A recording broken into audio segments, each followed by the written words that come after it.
at Extreme Rules. The horror show at Extreme Rules? If by horror show you mean drastically bad, then correct you are. If you meant it was going to be a scary movie for all the right reasons, you're incorrect. Also, what was so wrong with just labeling this Extreme Rules? I'm half expecting Hell in a Cell to be called Hell in a Small Cell if we're going to be doing that show at the Performance Center. The Wyatt swamp fight hyped up alligators out the ass, and not one single gator made an appearance during the actual fight. Clickbait alert! This place is like no other. This tagline for a location being like no other would be cool if the entire show took place at an unknown location rather than the same performance center. Just saying, nothing wrong with customizations. It'll keep you up at night. And yet millions of fans worldwide slept peacefully after the show went off the air. It's the horror show. I'm not the only one getting serious Joker vibes out of this narrator, right? Should have called Mark Hamill to perform this scene. I guess it wouldn't be a horror show without a cheap jump scare moment like in 95% of all horror movies. With all the CGI graphics surrounding the screen, there's literally no room to see anything else. Move out of the way, I'm trying to watch the show here. CGI Big E has 8 arms apparently. That is just creepy. Cool addition of all the tag team titles that the New Day have won over the past 5 years, but still creepy. Is that a fucking one-eyed unicorn? Well, thanks a lot for creeping me out. I guess it's the subtle horror pieces that are the most scary about the horror show tonight. Kofi Kingston trying to make everyone cringe in pain with his high-frequency squeaking steps on the stage ramp. Oh my god, incoming! The New Day are assholes. Also, with the many times Big E and Kofi Kingston have thrown their coats at Corey Graves, I'm surprised Corey hasn't come out of retirement to exact his revenge by now. Apparently sponsoring WrestleMania for 5 consecutive years wasn't enough for the Snickers brand. Now they want to sponsor all the pay-per-view events. Dun dun dun! And skip. The following content. It wasn't until the New Day were already in the ring when the ring announcer realized he had yet to introduce them at the stipulation of the match. Wake up! Cesaro, you're not part of the bar anymore. That pose doesn't work anymore. Sorry man, I missed the bar too. As cool as Shinsuke Nakamura's CGI graphics are, the Performance Center is too small to make them look any good.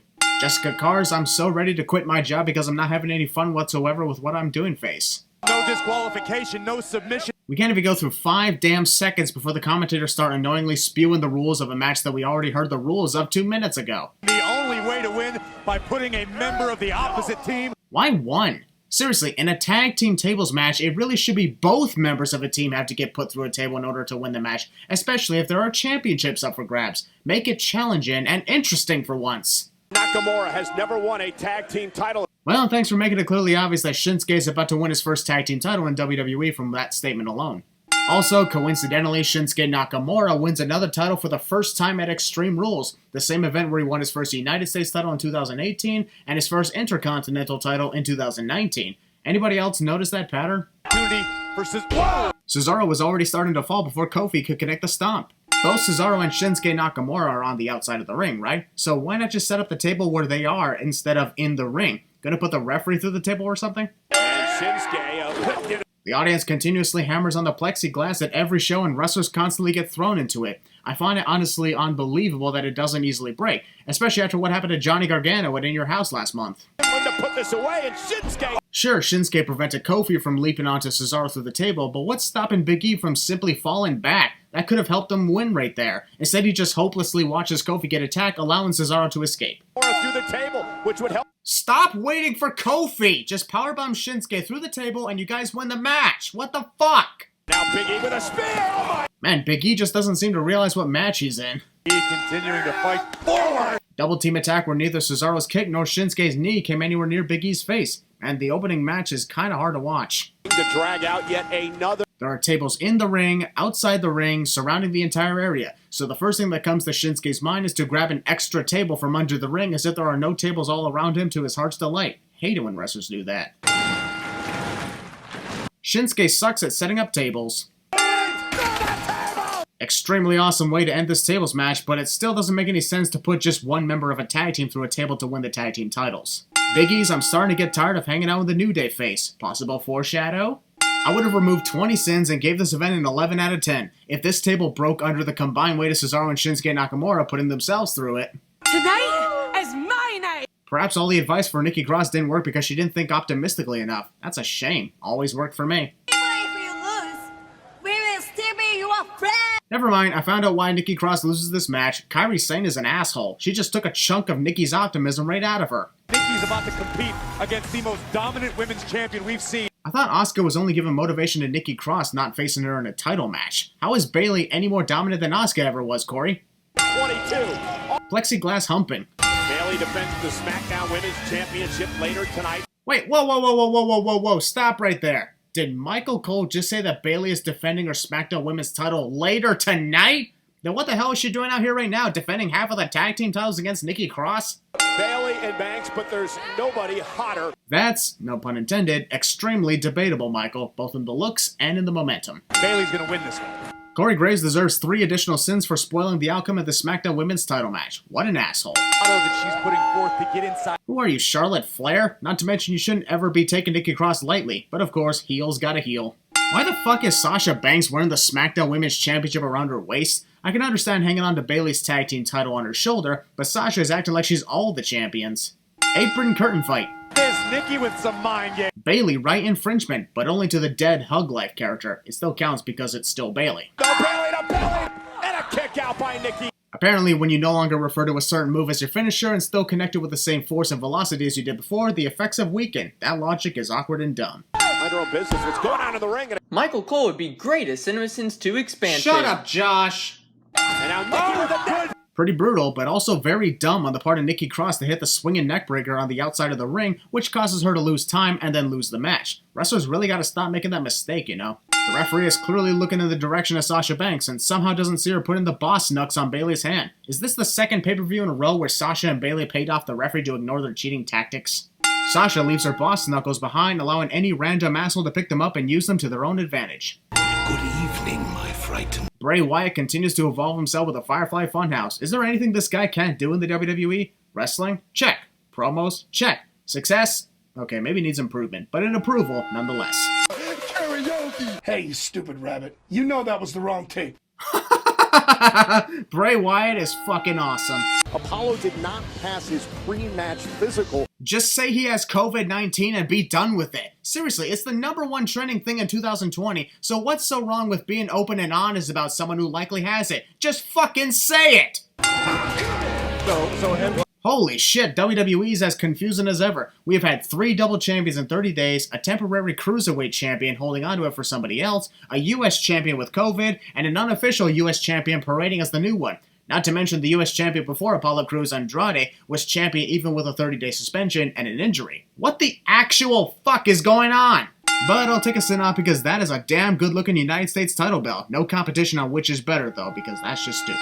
The Raw Women's Champion. Honestly, the addition of that scream sound effect to make this event seem scary is failing miserably at doing just that. Not everything in horror is associated with jump scares. The first ever Wyatt swamp fight. First ever Wyatt swamp fight? Correct me if I'm wrong, but didn't the Wyatt family fight the New Day 4 years ago in a literal swamp fight at the Wyatt compound? Nice try, this match has been done before.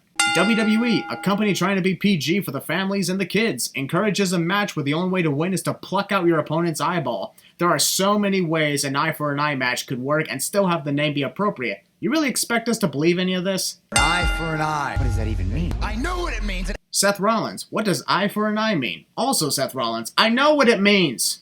Seth Rollins brings a pair of pliers to the ring with him, but they are immediately forgotten about the moment the match begins. What's the point of bringing out the tools if you're never going to use them? Finally, this will be set. Okay, I call bullshit. How the hell did Rey Mysterio manage to teleport his way to the ring behind Seth? There's plexiglass covering every inch of wall up to the entrance ramp. Don't give me that magic bullshit, otherwise it brings a continuity error on why Rey never used it before. Wait a minute. The referee is a dick by ringing the bell before Seth was even ready. Outside the ring. Rey was trying to throw Rollins into the steel steps. As you could obviously tell, that was clearly Seth who tried to throw Rey into the steel steps, not the other way around. Kendo stick to the back of the neck. Actually, the kendo stick connected with Rey's shoulder, not the back of his neck. Try again next time, Tom. This is not good. Rey Mysterio is hurt. Wow, Byron, you're amazing at this. I totally believe that Rey was 100% safe from that Falcon Zero on the ring apron. Oh, God, get the hell out of here. Bet Tom Phillips wishes the commentary also took place behind the plexiglass instead of inside the confinement. God, he got a pen in his hand. It's my pen. Samoa Joe playing the part of CM Punk complaining about wrestlers spilling his diet soda on commentary. You didn't think I noticed that, did you? Truthfully, if I were Seth Rollins, I would have tied up both of Rey's arms against the ropes before I tried to take his eye out. With only one arm trapped, Rey could still use the other one to escape. Rollins begging off. looking for mercy. There will be no... Ray was watching Seth, who was obviously scrambling to reach the kendo stick, and somehow it didn't occur to him that Seth was going to hit him with a weapon. What an idiot. Seth has the perfect trap set up for Ray to lose his eye, but then wastes his time taunting and monologuing, further increasing my impatience. Stop doing that all the time. Even if it was unsuccessful, this moment of the match had me cringing in pain and fright, because I'll admit, this match made me nearly throw up on several occasions. I give Seth and Ray props by removing a sin for maintaining the horror part of this show. Copy stomp infringement. Honestly, Ray's a little bit of a dumbass for exposing his already injured eye, which ends up being the one that gets plucked out at the end of it. Seth is a dick to Rey's Mysterios. To all the fans complaining because we didn't get to see the complete view of Ray's eye plucked out, what the fuck did you expect? The best types of horror in movies are the ones where you know something happened but don't see the full view. You only see the results and reactions from others. You only disappointed yourself. 5 Sins off for a great horror fest between these two. Wait a minute, if Dominic was here the entire time and was also involved heavily in this rivalry, why is he only showing up after the damage is done? If Seth is vomiting at the sight of Ray's eye sticking out of his head, Lord knows what his reaction to Becky Lynch giving birth is going to be. Somebody film that, please. Boy, this is awkward. The commentator's just staring at the camera for 5 seconds and the production crew forgot to cut to the next segment. Whoa, Bailey, this is a family-friendly show. You're not supposed to make your titles start having sex with each other. Gross. We're gonna hold all the gold and everything's gonna be right. Well, technically there's still the NXT Women's Championship, so no, you won't be holding all the gold as you're quoting him. Since when did Bailey become Charlotte Flair? Or is she foreshadowing how one of them is going to lose their titles? Or hyping up the Wyatt Swamp fight despite the fact that it's not due to happen for another hour? What's the point? Especially since this goes on for the next 4 minutes. Bailey and Sasha will complete their takeover. Even when WWE recognizes NXT as a third leading brand instead of development territory, they're still treating NXT as development territory. So even if Sasha Banks wins the Raw Women's title tonight, or when she actually did, there's still one more title missing. Women's Tag Team Champion, they allowed Banks to go and challenge Asuka. There you go. For anyone complaining about the brand split not mattering due to the fact that Sasha is a SmackDown wrestler competing for a Raw title, the Women's Tag Team titles grants them the rights to do so, even if it's a stupid right. Former NXT champion. Since when did Sasha Banks win the NXT Championship? Let me guess, another Appleton victory? Man, so many things happen to that city. Sasha Banks right to the fake statement, and Asuka is in a terrible way. Man, can we just take a moment and applaud Samoa Joe for his epic job on commentary? He's fucking awesome at this and is the perfect color commentator. With that bridge, he right to the... There's a pinfall going on and the cameras are focusing on Bailey instead of what's going on in the ring. Focus on the action. Now Sasha Banks out of the corner. Holy shit, that was a beautiful counter from Asuka. This match had a controversial finish, but was damn awesome to watch. Oh my God. Sasha Banks might secretly be a cannibal since she's threatening to eat Asuka's fingers. Better watch out for her. Caught up by Asuka. That one moment when Asuka executes a code breaker more brutal than Chris Jericho ever did. Boy, that's gotta be embarrassing. Don't worry, I'm sure a spinning back elbow is much more violent than 2 knees bringing you down to your face. Banks. With all due respect, a powerbomb to the floor would have been a lot more brutal and done a lot more damage than a powerbomb to the plexiglass literally inches away before executed. I'm the greatest ever, Asuka. What the fuck is wrong with you? Stop taunting Asuka and win the match. This always pisses me off in wrestling. I think Sasha Banks wasted valuable time here. By this point, I'm not even needed to do the WWE Sins job if everyone else is doing it. Though the only reason I keep doing it is because I'm better at it. I'm a fucking god. Who's not wasting time? Oh!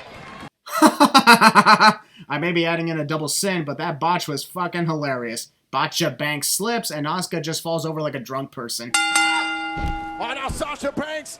Sasha Banks went for it!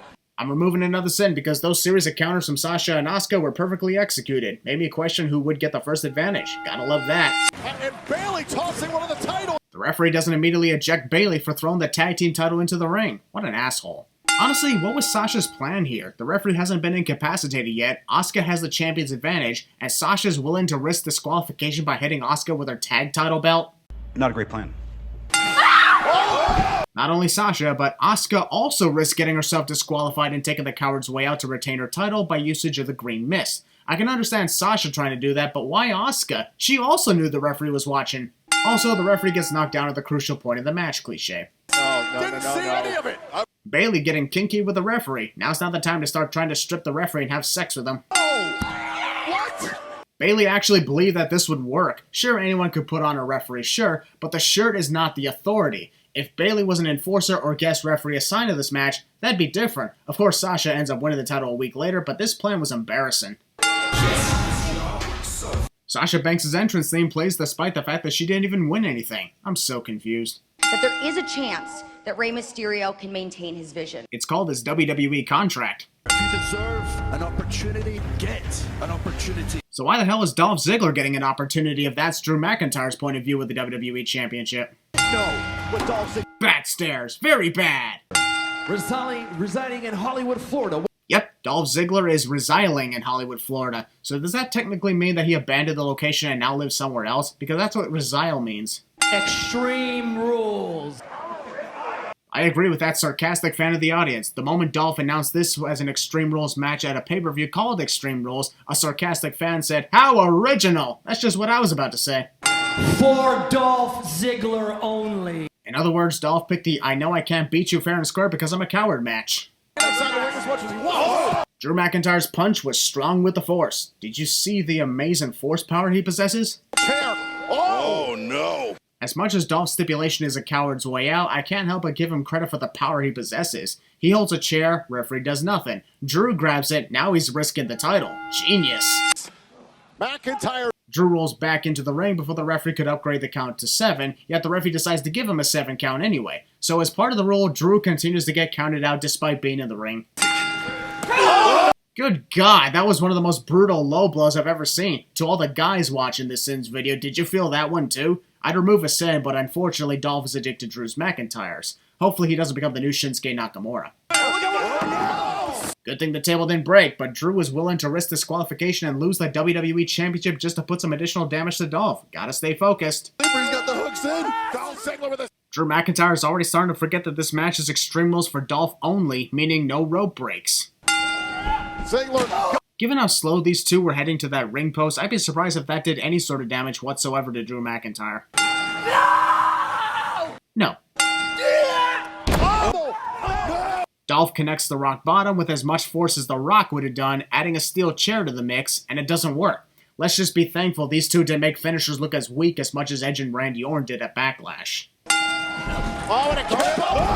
McIntyre over. I gotta remove 3 sins for Drew's perfect kip-up and connection of the Claymore kick to finish this match. This match proves that Drew is a freaking awesome and strategic wrestler, even when his opponent has all the weapons at his disposal. Makes Drew a dominant and dangerous WWE champion. Excellent. What sort of unforeseen terror is lurking? We never get the answer to that question. If the answer we were looking for was The Fiend, that's not a good reveal because it was freaking obvious that The Fiend was lurking in the swamp waters. Honestly, how hilarious would it be if this swamp fight lasted only 10 seconds, and it was all because Braun Strowman approached Bray Wyatt but then ran him over with his car? Nearly 45 seconds of a staring contest. Not exactly something I look forward to when watching these cinematic matches. I'm sorry, but I don't believe for a second that Bray Wyatt turned every light in existence off, because if he only turned off Braun's car headlights, there would still be moonlight left. Good lord, how many rocking chairs does Bray possess? This is like the 5th or 6th time that someone has destroyed it. Oh no, the scary little bunny rabbit! We are totally fucked! Run for your life, Braun! Adam Rose's bunny is coming to kill you! Run, he's a man. As funny as the Firefly Funhouse is, now is not the right time to broadcast it, since we are dealing with the Eater of Worlds version of Bray Wyatt, not the Funhouse Bray. What type of LSD shit did Bray Wyatt give you, Braun? The time length of this match is between 17 to 19 minutes long, given how much pay-per-view time was left. But since Braun was just knocked out by his former self, I'm assuming he's been unconscious for hours, maybe even days. Damn, I just got chills listening to the original version of Broken Out in Love and seeing the original Bray Wyatt. This was awesome. I bet you want to serve me, don't you? This was a good promo, but these two have been cutting promos for weeks. Now is the time for the swamp fight, not another swamp promo. Oh my god, Bray Wyatt used his supernatural abilities to bring Jake the Snake Roberts to his swamp from AEW without having to show his face. So, what the hell was all that about? Are we in a shack? The swamp? What the fuck is going on anymore? This sin goes to the fans who actually thought for even a millisecond that Alexa Bliss was truly Sister Abigail this entire time, when it was obviously a vision to confuse Braun Strowman. Doesn't take a genius to figure that out, but if it does, then I'm a horror freaking genius. More cheap-ass jump scares. That's not true horror.